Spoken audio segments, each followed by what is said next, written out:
In today's video, similarly to yesterday's, we're going to be taking a look at the summer of 2025, looking at mostly the June, July, August timeframe, so meteorological summer. Some of the model guidance that we're going to be looking at today doesn't go out far enough to cover August, so those ones will be May, June, July, but it should be fairly similar and still be able to give us a good idea of what to expect as far as these months and seasons go, temperature and precipitation wise. Now we're doing a series. I'm out of town, so this is all pre-made. These seasonal videos are great for that because it doesn't matter what day I make it, really. It's more like they come out monthly, so it's perfect. There's no new information. It's not outdated or anything. So I'm doing a series. We already did spring. You can check that one out. This one is summer. We're going to be doing the fall and winter as well. I want to do a hurricane season one also, so we're going to be doing a lot of deep dives into a lot of these seasonal and monthly things coming up very, very soon. First off, we're taking a look at the ENSO, which is your El Nino Southern Oscillation. I want to do this for those of you that are going to be keeping up with the entire series here, because as we move into the fall and winter, this is going to become very, very crucial, and also into July, August as hurricane season starts. This is all fairly critical. Now, typically, I look at these every year, for probably 7, 8, 9, 10 years now. I've been looking at the charts for the ENSO. By the way, these are all the first letters of the month for that period. So this is July, August, September, October at the bottom. Keep that in mind. I've never seen one this straight and linear. Very interesting. Typically, you'll get like a curve up towards El Nino, a curve down towards La Nina. Underneath is La Nina, by the way. Over top is El Nino. And we really just see this linear track. The mean average there is that green and red lines here. This is your averages of all of these models, and we're hovering right around neutral ENSO, which is this dark line there, to maybe slight La Nina territory throughout the entire forecast period here, which goes all the way to November, December, January, so parts of the winter. This is going to be crucial because typically being underneath of this average line here, this is the zero line, is going to be more detrimental to hurricane season. So you see more hurricane activity in these neutral ENSOs or La Ninas as opposed to El Nino. And with the hurricane season, typically that doesn't budge. Typically that is very straightforward. La Nina means more activity. El Nino means less. That's one of the strongest indicators we have in any seasonal forecast is the hurricane season with the El Nino Southern Oscillation. For the summer, that's going to matter. Obviously, like I said, for July, August, we're going to be on the more active side of things. Likely, but also as we move into the fall, which is going to be, I think, tomorrow's video, depending on when I upload them, but it's coming out soon, definitely after this one, and it is coming out. So we're going to be looking at that as well later on. For the summer, again, kind of matters for the hurricane season, but not too much else. Typically, we see more severe weather activity in La Nina, so keep that in mind. We might be seeing more of that activity due to this as well.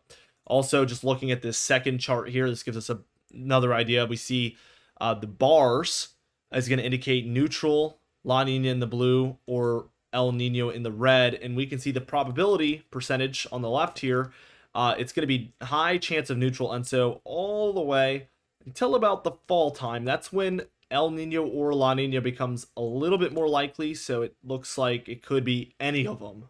We kind of meet this crosshair, this point where they all intersect there around the fall time, which is going to be detrimental. If we see an El Nino again, that could slow down the hurricane season. If we see a La Nina, we could see more activity, but I figure we're likely to stay pretty close to that neutral ENSO line.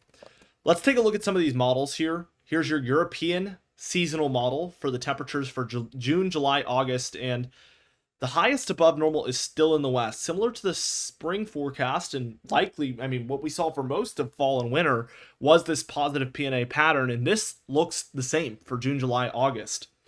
We are warmer overall in the east, but less warm than the west, so that's telling me mostly a positive PNA type pattern, a little less warm here in the east.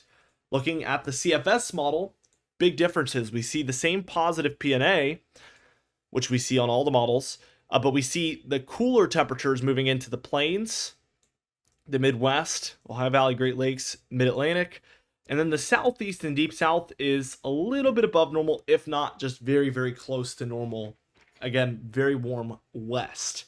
So maybe we're in for a more tolerable summer if this is correct. definitely worth noting.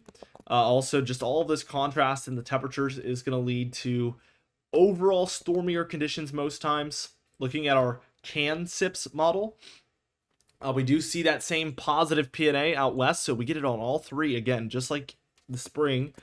But we do see the plains a little bit below normal.